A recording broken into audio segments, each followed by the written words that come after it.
Hey everybody, this is Renee Millman at reneemillman.com, helping you to go within today. So, do diets really work? This is a question I've received a lot over the years. What do you think? What is your experience? Do diets work for you? Well, I'm going to share with you some of my own experience. Here's an answer to the question. Do diets work? Yeah, they do work. However, they only work in the short term. Diets usually restrict your food groups, they restrict your portion size, what you can eat and cannot eat, and usually we can experience some decrease in weight, at least for the short term. But therein lies the problem.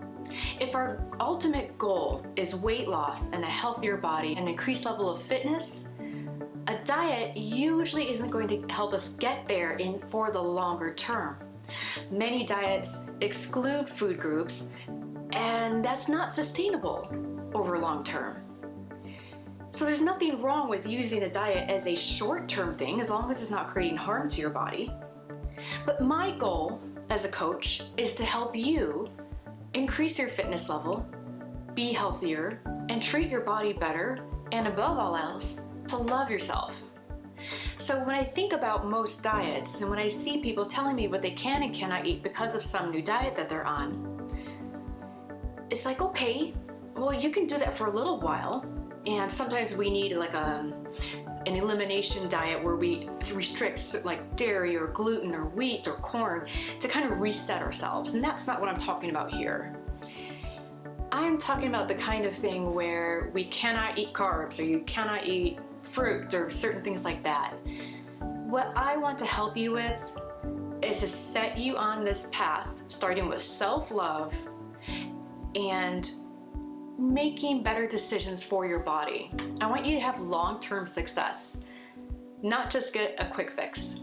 Now, the thing is, that usually doesn't sell very well, right? I mean, who wants to go on the whole process of climbing up the mountain, dealing with their issues to figure out why it is that they can't lose weight when they can just do this other quick program over here and get results right away?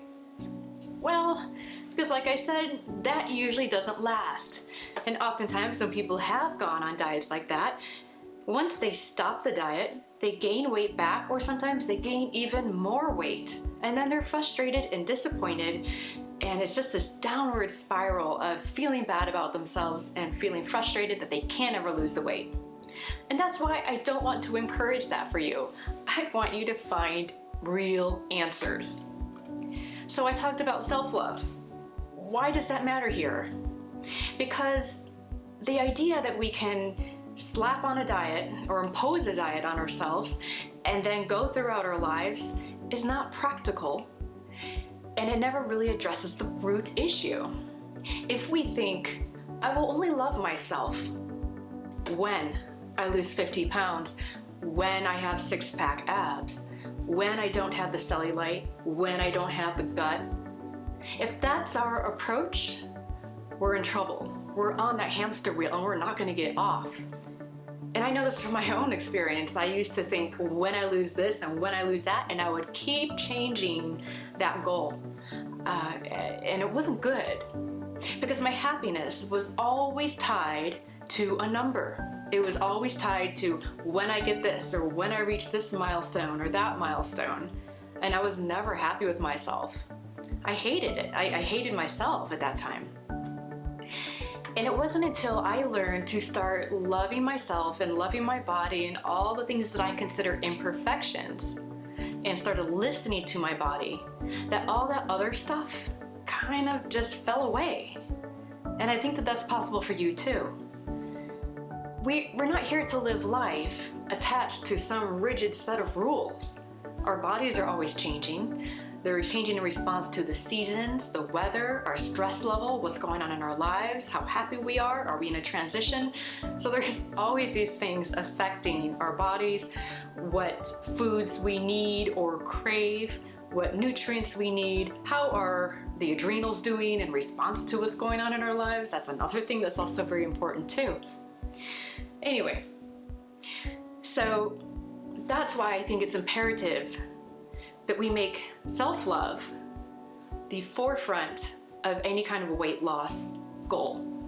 Make that your goal. And you may be saying, I hate looking at myself in the mirror. There's no way I'm putting on a bathing suit. I'm not going into that pool. I can't stand, carrying all this fat around. It's just disgusting. I feel gross and unattractive. That's a hard place to be, but I know many people feel that way. And you may be saying, how can I love that? Well, you can start by appreciating all that your body does for you every day. Our bodies do a lot for us. Even though our bodies may have things about them we don't like, and we may always have goals to improve them, and that's fine. But we have to stop the self-hate, because then we'll never be free.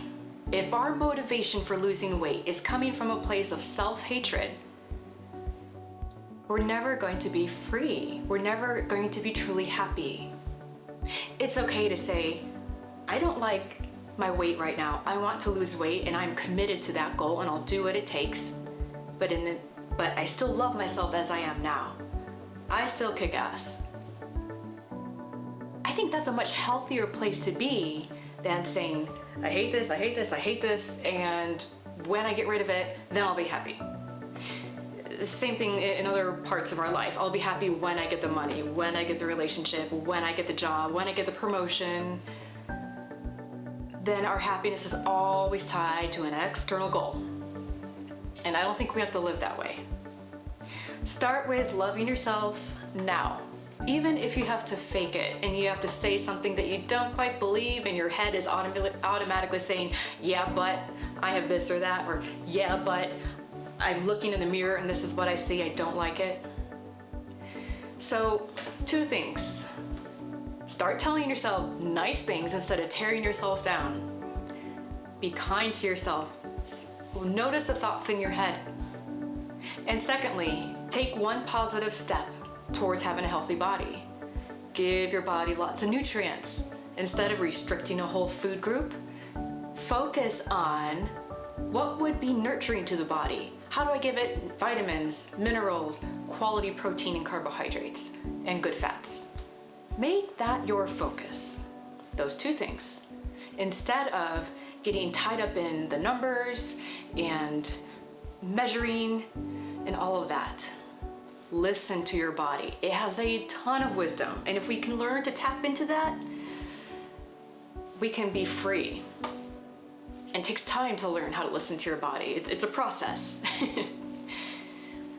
But that's where our answers are going to be. And that's what I believe, and I say this from my own experience, because I've tried all different diets, and I found that the only thing that worked for me, that was lasting, that brought me to healthy weight and a healthy body, was loving myself, listening to my body and giving it what it needed, which was always changing, and treating it with love and respect and giving it what it needs to function at an optimal level. So I know this isn't the most popular approach, but I think it's a worthy and worthwhile approach that we should consider more often. I know it's not quick and fast and easy, but like I said, I want you to have a tool that will last in the long term, not a quick fix. All right?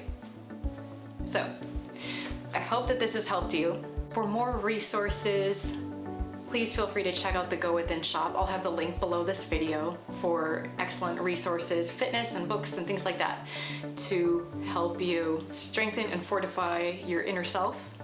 Thanks for going within today. I know this is kind of a difficult topic sometimes, so I appreciate your time. Please like, share, subscribe. I do appreciate it. Thanks so much. I'll see you soon.